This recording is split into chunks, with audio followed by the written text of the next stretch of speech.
আসন্ন state of the union ভাষণের ঠিক একদিন আগে প্রকাশিত একটি নতুন জনমত জরিপে ডোনাল্ড ট্রাম্পের দ্বিতীয় মেয়াদের প্রেসিডেন্সি নিয়ে মার্কিন নাগরিকদের মধ্যে গভীর অসন্তোষের চিত্র ফুটে উঠেছে।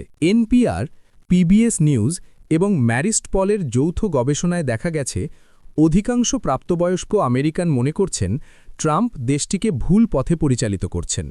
জরিপে অংশ নেওয়া ৫৫% মানুষ মনে করেন ট্রাম্পের কর্মকাণ্ড দেশটিকে আরও খারাপের দিকে নিয়ে যাচ্ছে, যা তার প্রথম মেয়াদের একই সময়ের তুলনায় ১৩% বেশি। এমনকি গত এপ্রিল মাসের তুলনায় এই নেতিবাচক হার আরও ৪% বৃদ্ধি পেয়েছে। জরিপের ফলাফল বিশ্লেষণে দেখা যায়, নাগরিকদের এই মতামত স্পষ্টত রাজনৈতিক মেরুকরণের উপর ভিত্তি করে বিভক্ত। ডেমোক্র্যাটদের ৯০%ই মনে করছেন এক বছর আগের তুলনায় দেশের অবস্থা এখন অনেক খারাপ।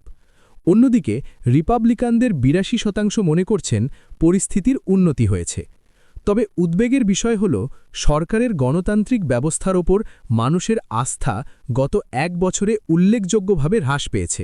২০২৫ সালের মার্চ মাসে ৪৩% নাগরিক চেক অ্যান্ড ব্যালেন্স ব্যবস্থার কার্যকারিতা নিয়ে সন্তুষ্ট থাকলেও বর্তমানে তা কমে দাঁড়িয়েছে মাত্র ৩২%। পিউ রিসার্চ সেন্টারের সাম্প্রতিক তথ্য অনুযায়ী মাত্র ২৭% আমেরিকান ট্রাম্পের অধিকাংশ নীতি বা পরিকল্পনাকে সমর্থন করছেন।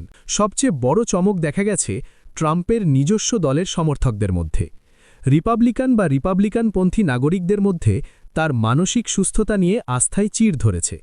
গত বছর যেখানে ৭৫% রিপাবলিকান তাকে কাজের জন্য মানসিকভাবে উপযুক্ত মনে করতেন, এখন তা কমে ৬৬% নেমেছে। একইভাবে প্রশাসনিক ক্ষেত্রে তার নৈতিকতা বজায় রাখার বিষয়েও দলীয় সমর্থকদের সমর্থন ৫৫% থেকে কমে ৪২%-এ দাঁড়িয়েছে। ইরানে হামলা করার জন্য মার্কিন নৌবাহিনী প্রায় প্রস্তুত।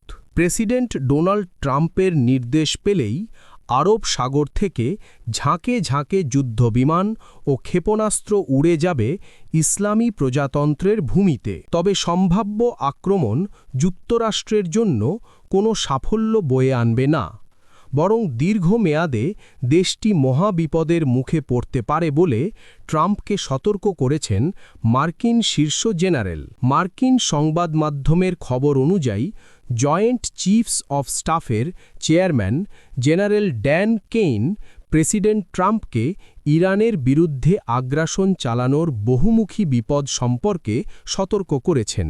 তিনি জানান, হামলা করলে একটি ব্যয়বহুল এবং দীর্ঘমেয়াদী সংঘাতে জড়িয়ে পড়ার প্রবল আশঙ্কা আছে। সোমবার ২৩ ফেব্রুয়ারি দ্য ওয়াশিংটন পোস্ট এক প্রতিবেদনে জানায়, কেইন হোয়াইট হাউস এবং পেন্টাগনে গোলাবারুদ ও সরঞ্জামের ঘাটতি সহ মিত্রদের সমর্থনের অভাব নিয়ে উদ্বেগ প্রকাশ করেছেন, যা মার্কিন সেনাদের ঝুঁকিতে ফেলতে পারে।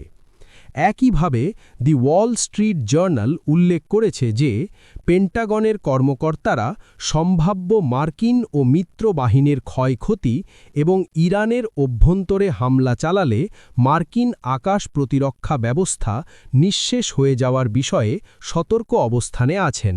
যুক্তরাষ্ট্রকে একটি দীর্ঘস্থায়ী দ্বন্দ্বে জড়িয়ে পড়ার বিষয়েও সতর্ক করেছেন কেইন। তবে ট্রাম্প সোমবার এসব রিপোর্ট প্রত্যাখ্যান করেছেন।